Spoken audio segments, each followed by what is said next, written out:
amendment that are going to take place in Pakistan, which is going to make the position of the Chief of Defence Staff essentially belonging to the army, one, and secondly, he will be the person recommending to the Prime Minister of Pakistan who gets to control the nuclear forces.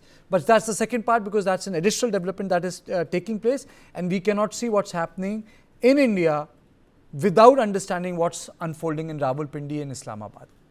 So let me straight away go to Sudhakarji. Sudhakarji, you wrote about a Black Swan event a couple of weeks back that may take place after Pahalgam. Your thoughts on what has happened?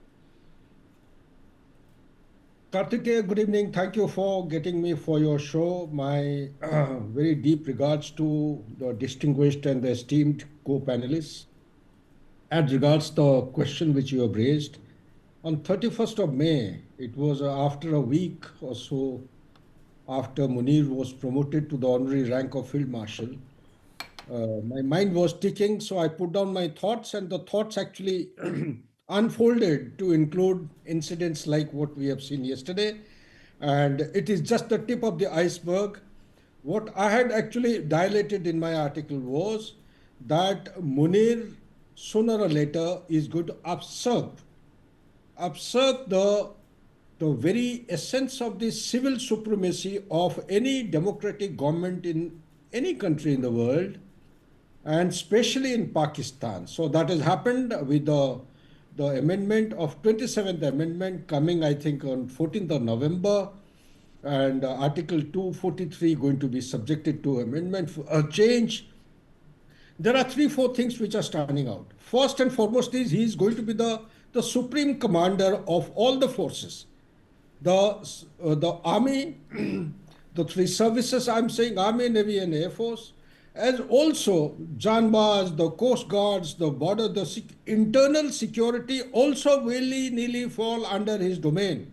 So what it means is that he, with the stroke of a pen, he will be able to exercise effective command and control and order such kind of activities which generally used to be under checks and balances of this civilian authority. That is no longer going to be the case. I'll not take too much time. There are distinguished speakers. They will dilate, I'm sure. No, we'll come back. We'll come back to it. But in essence, you know, what I really want, a response which I want from you is, do you think that this can be seen differently, or it has to be seen from what's happening in Pakistan? It is to be seen differently. What is to be, any time there is a conflict which has taken place between India and Pakistan, although it claims that they were victorious, they defeated India, but the reality was something different. And consequent to that incident, they have gone in for some event inside India, simply to redeem and also to satisfy the domestic constituency. Having said that, in 2 lines, if you allow me, my complete Black Swan paper which I had written was essentially covered. Pakistan would be targeting multi-cities in India, yes, looking at targets such as the technologically dominated centers of excellence and economic centers of excellence. When I am mentioning this too, kindly be mindful of the fact that India's export 90 to 95% is through the maritime sea lanes of communication. We are dependent on far and few ports. Mundra and Kandla port are very important. We need to keep that in mind. Last but not the least, do not forget about the 4 pillars of democracy. They are looking at targeting the important influential leaders in all the 4 leaders, all the 4 pillars. They are let me just root this conversation back to, because, you know, I started with one very important thing. I started with the lady doctor. General Sahani, the issue is that it's not the first time that the professors have been radicalized. Al-Zawahiri himself was a medical practitioner who went on to become number 2 in Al-Qaeda years ago. But for this sort of a radicalization to take place, for a woman to be directly in touch with Azhar Masood's sister, and this e-radicalization is something like a hallmark of ISIS when they were radicalizing European converts 10 years ago. So, and then merging of this civil infrastructure for terror fronts is truly horrifying. Yeah, good evening, Kartike. Great to be on your show again. Firstly, heartfelt condolences to all those who have families who have lost their near and dear ones, and those who are injured in this terrible, dastardly terrorist attack that took place in Delhi yesterday. Yeah, coming to your question first, I think the most important thing that has to be seen is that most of the capsules or these modules that have been running around have always had educated and I would say intelligent people who came up to handle them at the top level. So so there are two levels of activity that are happening. One is it is the intelligentsia which seems to have radicalized opinions about how the state has acted and has functioned, and they're the ones who sort of take on uh, the top end leadership roles, as they say, to control everything.